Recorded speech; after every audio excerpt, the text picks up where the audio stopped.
Première épître de Paul aux Corinthiens, chapitre 10. Frères, je ne veux pas que vous ignoriez que nos pères ont tous été sous la nuée, qu'ils ont tous passé au travers de la mer, qu'ils ont tous été baptisés en Moïse, dans la nuée et dans la mer, qu'ils ont tous mangé le même aliment spirituel, et qu'ils ont tous bu le même breuvage spirituel, car ils buvaient à un rocher spirituel qui les suivait, et ce rocher était Christ. Mais la plupart d'entre eux ne furent point agréables à Dieu, puisqu'ils périrent dans le désert. Or ces choses sont arrivées pour nous servir d'exemple, afin que nous n'ayons pas de mauvais désirs, comme ils en ont eu.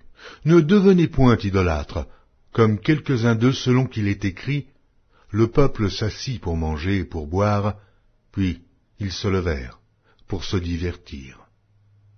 Ne nous livrons point à l'impudicité, comme quelques-uns d'eux s'y livrèrent, de sorte qu'il en tomba 23 000 en un seul jour.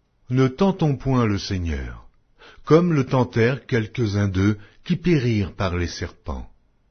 Ne murmurez point comme murmurèrent quelques-uns d'eux, qui périrent par l'exterminateur. Ces choses leur sont arrivées pour servir d'exemple, et elles ont été écrites pour notre instruction, à nous qui sommes parvenus à la fin des siècles. Ainsi donc, que celui qui croit être debout prenne garde de tomber. Aucune tentation ne vous est survenue qui n'ait été humaine, et Dieu, qui est fidèle, ne permettra pas que vous soyez tentés au-delà de vos forces. Mais avec la tentation, il préparera aussi le moyen d'en sortir, afin que vous puissiez la supporter. C'est pourquoi, mes bien-aimés, fuyez l'idolâtrie. Je parle comme un des hommes intelligents.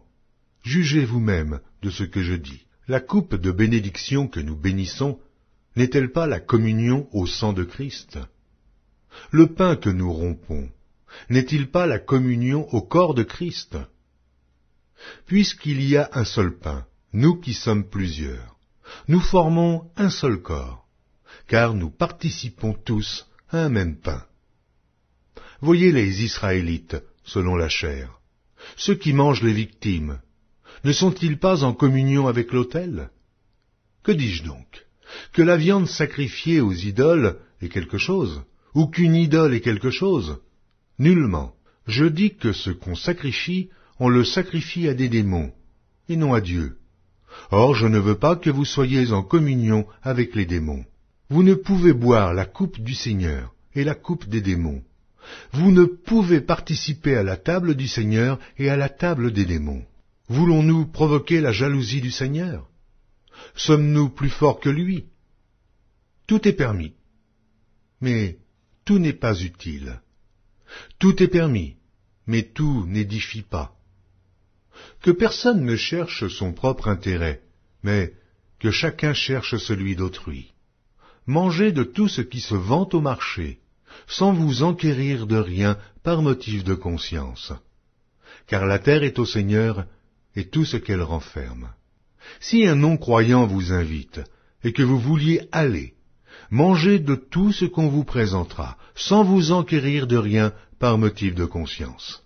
Mais si quelqu'un vous dit, ceci a été offert en sacrifice, n'en mangez pas, à cause de celui qui a donné l'avertissement et à cause de la conscience. Je parle ici non de votre conscience, mais de celle de l'autre. Pourquoi, en effet, ma liberté serait-elle jugée par une conscience étrangère? Si je mange avec action de grâce, pourquoi serais-je blâmé au sujet d'une chose dont je rends grâce?